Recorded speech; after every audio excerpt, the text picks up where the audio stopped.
তত্ত্বাবধায়ক সরকার ব্যবস্থায় বিচারপতিদের না রাখার পক্ষে মত দিয়েছেন সাবেক প্রধান বিচারপতি ও আইন বিশেষজ্ঞরা। তারা বলেন, বিচারপতিদের এই প্রক্রিয়ায় টেনে আনা স্বাধীন বিচার বিভাগের সাথে সংগতিপূর্ণ নয়। রোববার সংবিধান সংশোধনে গঠিত বিশেষ কমিটির বৈঠকে তারা এসব মতামত দেন। বেনজির আহমেদের রিপোর্ট। সংবিধান সংশোধন বিষয়ে বিশিষ্ট আইনজীবী ও সাবেক প্রধান বিচারপতিদের মতামত নেওয়ার জন্য রোববার সকাল 11টায় জাতীয় সংসদ ভবনের ক্যাবিনেট কক্ষে শুরু হয় এই বৈঠকের পর সাবেক প্রধান বিচারপতি মোস্তফা কামাল সাংবাদিকদের বলেন, সংবিধানের বিভিন্ন ধারা নিয়ে আলোচনা করা হয়েছে। তিনি বলেন, তত্ত্বাবধায়ক সরকার প্রধান হিসাবে সাবেক প্রধান বিচারপতিদের না রাখার পক্ষে মত দিয়েছেন তিনি। তত্ত্বাবধায়ক সরকার সম্পর্কে আমার বরাবরের যে অভিমত, যে প্রধান বিচারপতিকে বা ভাবী প্রধান বিচারপতিকে বা সম্ভাব্য প্রধান বিচারপতিকে এই তত্ত্বাবধায়ক সরকারের মূল ঝুলিয়ে রেখে তাদেরকে সরকারের অনুগত করে রাখা, এটা স্বাধীন বিচার ব্যবস্থার সঙ্গে সঙ্গতিহীন। বিশিষ্ট আইনজীবী ডক্টর কামাল হোসেন কোন ধরনের বিতর্ক সৃষ্টি না করে ঐক্যমতের ভিত্তিতে সংবিধান সংশোধন করার আহ্বান জানান।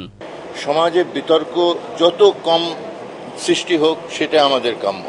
আরেক জ্যেষ্ঠ আইনজীবী ডক্টর এম জহির তত্ত্বাবধায়ক সরকারের একটি নতুন প্রস্তাব দেন বৈঠকে। দুই পার্টি থেকে 5-10 জনের নাম যাবে, প্রেফারেবলি মেম্বার অফ পার্লামেন্ট, তারা হবে অ্যাডভাইসার এবং president will be the head হবে, তবে president will act on the advice of the election commission. বিচারপতিদের অভিশংসনের ক্ষমতা সংসদকে দেওয়ার বিপক্ষে মত দেন আইন বিশেষজ্ঞরা। জজ সাহেবদের বিচার অভিশংসন সেটা সংসদ করবে, এটা সংসদ সদস্যরা অত্যন্ত গৌরবান্বিত মনে করতে পারে দেশকে, কিন্তু কাজের কাজ হবে না। ইমপিচমেন্ট সম্বন্ধে আমার ধারণা যেটা হচ্ছে সেটা হচ্ছে যে ইমপিচমেন্ট করতে দিতে পারে, কিন্তু এই পার্লামেন্ট এখন যে এখন পলিটিক্যাল ব্যবস্থা রয়েছে এবং জুডিশিয়ারি সম্বন্ধে মানে শোনা যাচ্ছে যে ও হচ্ছে এই ঘরানা, এই হচ্ছে এই ঘরানার লোক, তাতে এই মুহূর্তে না করাটাই উচিত। রাষ্ট্রধর্ম ইসলাম থাকবে কিনা সাংবাদিকদের এমন প্রশ্নের জবাবে আইন বিশেষজ্ঞরা বলেন, রাষ্ট্রের জন্য ধর্ম নয়, ধর্ম সবার জন্য। দেশের মধ্যে কোনো ইজম আনবেন না শাসনতন্ত্রে। শাসনতন্ত্রে এটা ইজমের ব্যাপার না। শাসনতন্ত্র হচ্ছে একটা ওয়ার্কিং ডকুমেন্ট। রাষ্ট্রের আবার ধর্ম কি মানুষের ধর্ম হতে পারে, এটা রাষ্ট্র ধর্মটা কি মানুষের ধর্ম, এটা ইন ভেরিং ডিগ্রিজ এইভাবে বলেছে। বেনজির Ahmed, Islamic television, Dhaka.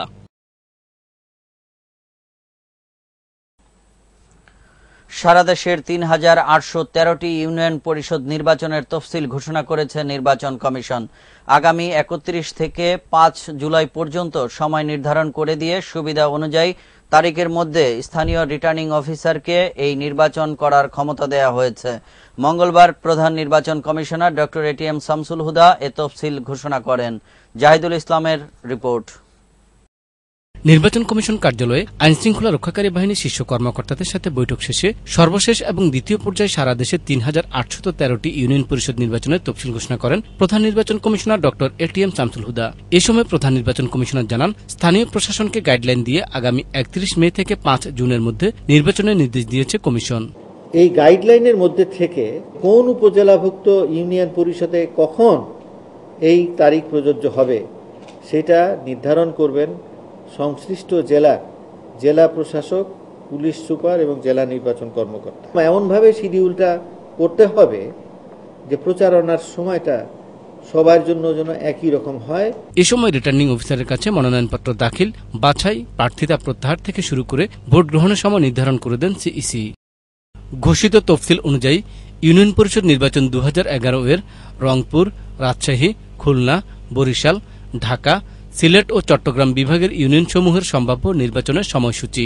Returning অফিসারের কাছে মনোনয়নপত্র দাখিলের শেষ তারিখ ৫ মে থেকে ৯ জুন ২০১১ পর্যন্ত। রিটার্নিং অফিসার কর্তৃক মনোনয়নপত্র বাছাইয়ের তারিখ ৭ মে থেকে ১১ জুন ২০১১ তারিখ পর্যন্ত। প্রার্থিতা প্রত্যাহারের শেষ তারিখ ১৫ মে থেকে ১৯ জুন ২০১১ তারিখ পর্যন্ত এবং ভোট গ্রহণের তারিখ ৩১ মে থেকে ৫ জুলাই ২০১১ তারিখ পর্যন্ত। তফসিল ঘোষণার সময় চেয়ারম্যান এবং কাউন্সিলর প্রার্থীদের আচরণবিধি সঠিকভাবে মেনে চলার নির্দেশ দেন তিনি এবং যারা নির্বাচন উপলক্ষে আগাম পোস্টারিং করেছেন তাদের আগামী ৩ দিনের মধ্যে যাবতীয় প্রচারপত্র প্রত্যাহারের নির্দেশ দিয়ে প্রার্থীদের নির্বাচনী ব্যয় এবং প্রচারণা সুনির্দিষ্ট নিয়মকানুন তুলে ধরেন সিইসি।